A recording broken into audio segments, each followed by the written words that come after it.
Hey friends, welcome back to the channel. Now it's been almost 1 year since I left high school or since I finished high school, so I thought that I might do a reflection on my time in high school, or rather the 12 years that I spent in the education system so far. Because in reality, what happens is whenever people finish high school, they just pack up and leave. So most of your seniors in high school and all, they just pack up, they leave, and you never get to hear from them again. Or they never really explain to you or give you any advice. So I wish someone had given that sort of advice to me when I was starting high school, or when I was starting 11th grade, when I was starting 8th grade, like ninth grade. So this is why I've been creating this video. So I've busted out the reflective coffee or tea, whichever you want. It's kind of empty, but and I'm sitting in some sort of fancy chair. So I thought it would just be like a heart to heart talk in which I explain like what I did right in high school, what I did wrong, and what I could have changed if I could redo everything. Importantly, I'm going to be pretending like you guys are a younger me, or what future me would have told younger me at that point. So let's get started. So there's no particular order to the things that I've reflected upon, but one of the first would be that I was too hesitant in trying out new things. And this was a problem since like nearly the beginning of high school, actually far before it, starting from middle school. I always stuck to the same old study methods, the same old sports, the same old, I don't know, even sometimes friends, even back in the early days. And I think that really hindered my growth and my marks and basically everything. Especially the thing about sticking to the same exact study techniques. I think someone said once that the definition of insanity is doing the same exact thing over and over again and expecting completely different results. Well, that was basically me for a very, very long time.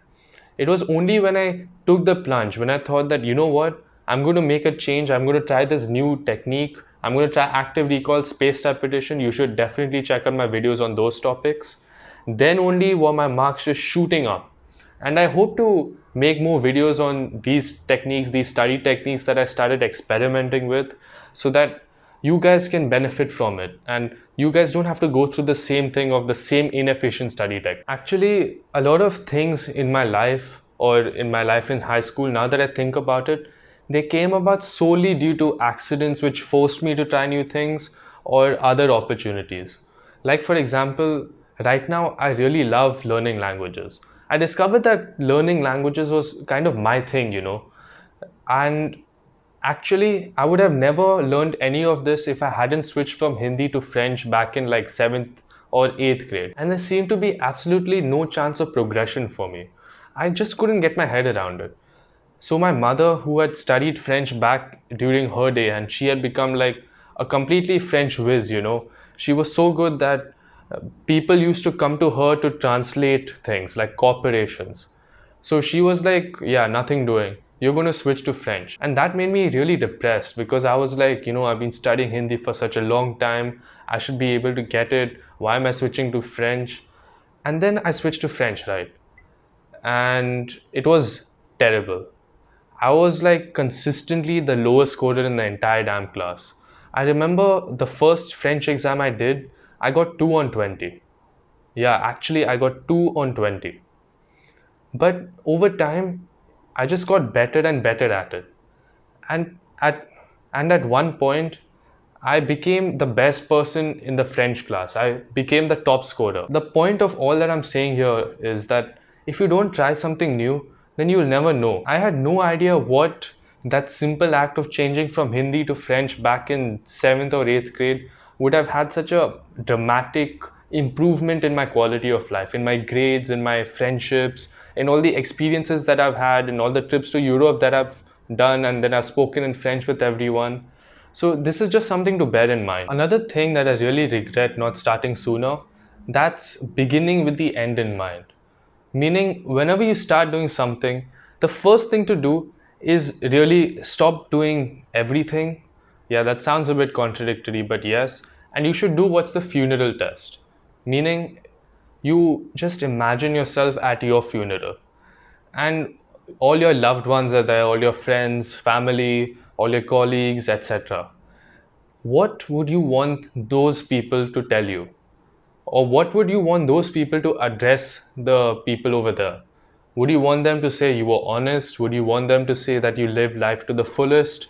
Whatever it is, you got to begin with that far end in mind. I'm talking about right at the end of your life. And then from then, you need to really recreate or work backwards, creating the life you want in the moment. So say you're beginning to choose your subjects or your stream, whether you want to do science stream, whether you want to do humanities stream, or whatever it is. The first thing you should really know is, the first thing you should really spend a lot of time on is, what do you want to do in college, or what kind of career do you want to pursue? Because too often many people are like, yeah, I don't know what I'm going to do, so then they do everything. That is the worst possible thing you can do. Actually, Theodore Roosevelt, he was the one who said that in any situation, the best decision you can make is number one. Number two is the worst decision you can make. And the absolute thing that you should never do is make no decision at all. As a result of me not really deciding on one path, or not really deciding back in my early days whether I was going to do engineering or whether I was going to study law, I chose a lot of subjects which I actually hated. Like my personal kryptonite, the stuff that makes me really depressed, really anxious, oh my god, it's horrible, that's economics.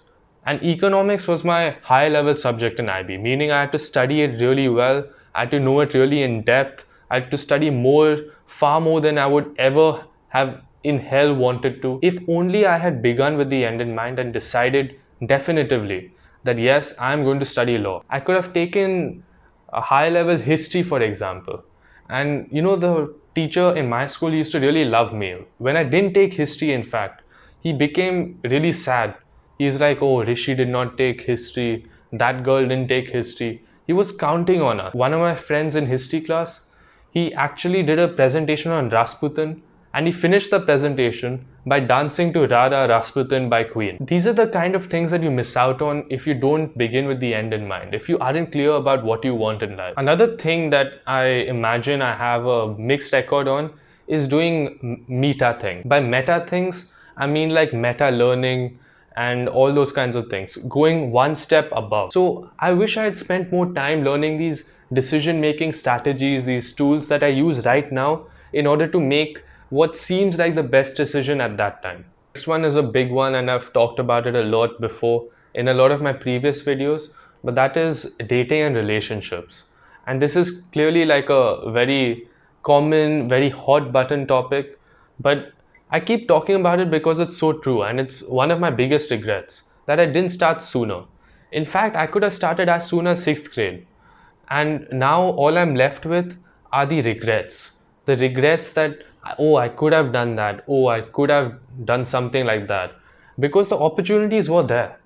There were many such opportunities throughout my time, but I was just too scared. I was just too weak in order to take that opportunity up. As soon as I realized that what I was doing was wrong, which was ignoring everything and pretending it was a trap, the love trap back in high school, I immediately got to work and I started learning as much as I could and like practicing as much as I could. Yet I could have really learned more. I could have really started far sooner, which would have allowed me to really learn far sooner, learn far more.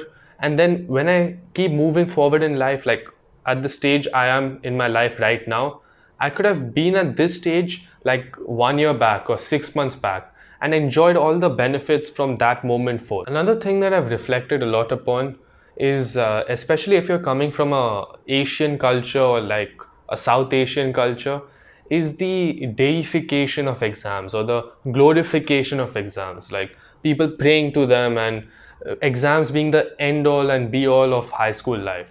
Sure, exams are important, but life in general, life in high school, life in middle school, whatever have you, is far more than just exams. This is why we should all practice identity diversification. I think many people like Indians and all kinds of Asians actually, we all invest our entire identities into who, like our sense of who we are into the marks that we get on a piece of paper. We forget that there are so many more things to do in high school, like go out, ask people out, go on dates, make friends, learn hobbies, do all sorts of crazy things before your time is up. I think a big problem is really the media and the culture around us. For example, in India, you have this movie called Super 30, and I'm sure you guys have all seen it. It's about like the IIT entrance examination. Now, I get that it's a big cultural phenomenon in many countries, whether it's Singapore or India or Vietnam, to, everyone writes one exam, so it becomes a big cultural moment, it's the zeitgeist of the era. But really, what this does is it just reinforces the perception of, exams as being like extremely heroic and all. In fact, in my school, quite contrary to the Western, cultural thing that you see in movies like High School Musical, the most popular kids turned out to be the toppers. The toppers in my class, in my grade, were like the celebrities. They were all like mini celebrities, like D-list celebrities. And for what? I think when we focus too much on exams, when everything just becomes about the next exam and who got the highest marks and who got the lowest marks and how much you're going to argue with the teacher for more marks, this is what contributes to a big problem that you see in many societies today, which is just student suicide rate. Now that brings me to my next point, which is I wish I had really learned how to just relax and chill out back in high school and over the course of my years altogether. Because I think I only had one real hobby, which was reading books, and that's all I would do. I would like read books for 10 minutes a day and then just give up. I believe that apart from home and apart from your workplace, or i.e., the school, you should have one other place where you can go to just like relax and have a good time and maybe expand your social circle using that other place. So for many people, it can be the gym. Gym is a great place to go. Or maybe you can go for some class or anything else which is not related in any way to your school. That way you can expand your social circle. You can meet different kinds of people. Because let's face it, school is kind of a filtering mechanism. Filtering meaning only people with parents of a certain background, only people with certain amount of money can enter that school and be part of that school. Only people of a certain level of academic intelligence, meaning can you write the exam paper or not? And those people are all that you meet in school because you've already been filtered out. If you don't satisfy these criteria, then you're gone. Another thing that I worked really hard on during school, but I still didn't master, and which I'm continuing to work on right now, is being your own person or owning your own opinion. The first one is not caring what others think. And this is a small thing, but extremely, extremely crucial. So the way I get around always thinking, oh, what would other people say? What would my friends say? What would like people gossip about behind my back? Is I always keep this one question in mind whenever this thing pops up. Since when did you care what other people think? This is what the wife of the late great physicist Richard Feynman used to tell him. Since when did you care what other people think?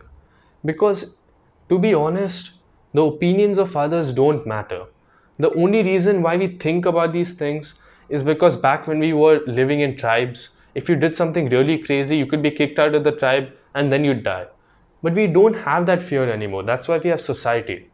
So the question to really ask is it okay for me? Do I want to do it?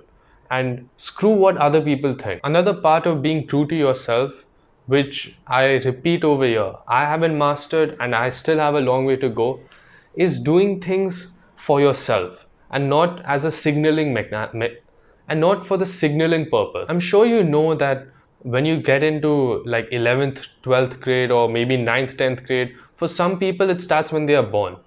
People are always spending their lives trying to do things to please others. So the moment you enter 10th grade or the moment you enter this world, people are like, oh, you should study this, you should learn chess, you should play like badminton or whatever. So your college application is well rounded. You should do Bharatnatyam and you should play tennis. Well, quite simply, my thoughts on this are that first you work really hard to get into a good university. And then you work very hard in university to please some recruiter. And then you work very hard in your job to make your boss happy. Then you work very hard to get that retirement. And then when you retire, you die. So what's the point? At which point in our lives are we going to put our foot down and say that no, this is the point where I start living for myself and not for my family, not for anyone else, not for the school, but I live my own life for myself and I do the things that make me happy. I think I'm lucky enough to have recognized this rat race quite early on, and that way I was able to step out of it. And I never asked myself, or at least I tried not to ask, oh, what's in it for the college application? Because remember one more point, that when it comes to that damn college application, you're going to be leaving out 99% of the things. A lot of the things that you think you'll put on the college application, you never do. So forget about doing things for the college application.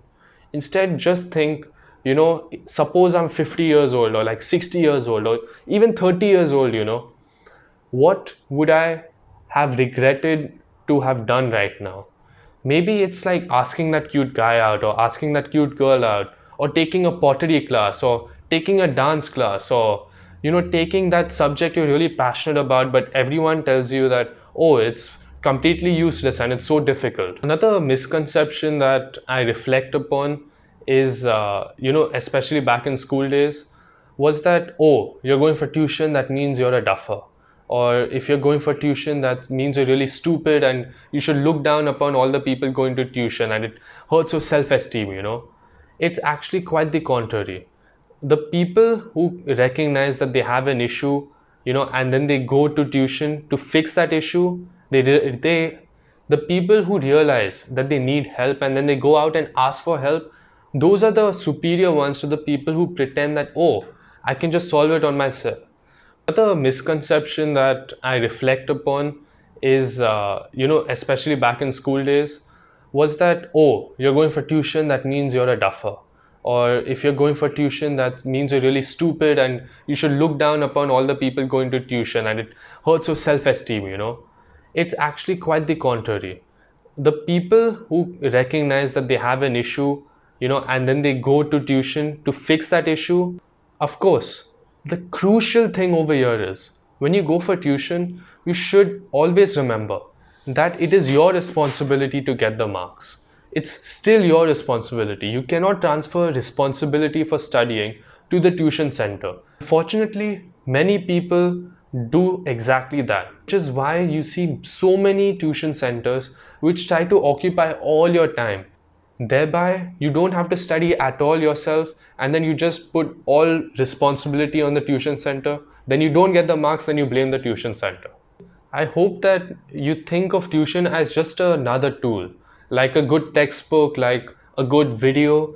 A tuition is just like a physical teacher, a teacher in person who can explain the concepts to you. But the only thing they can do really is open the door. You have to walk through it yourself. Learning the actual material, making sure it goes in your head, that's on you. So that's it, guys. Thank you very much for watching this video. My reflections on my high school experience. And what are yours? So please write a comment below, because as I mentioned earlier, we've got a community here. So let's help each other get better at things. As always, remember to subscribe, and I'll catch you next time.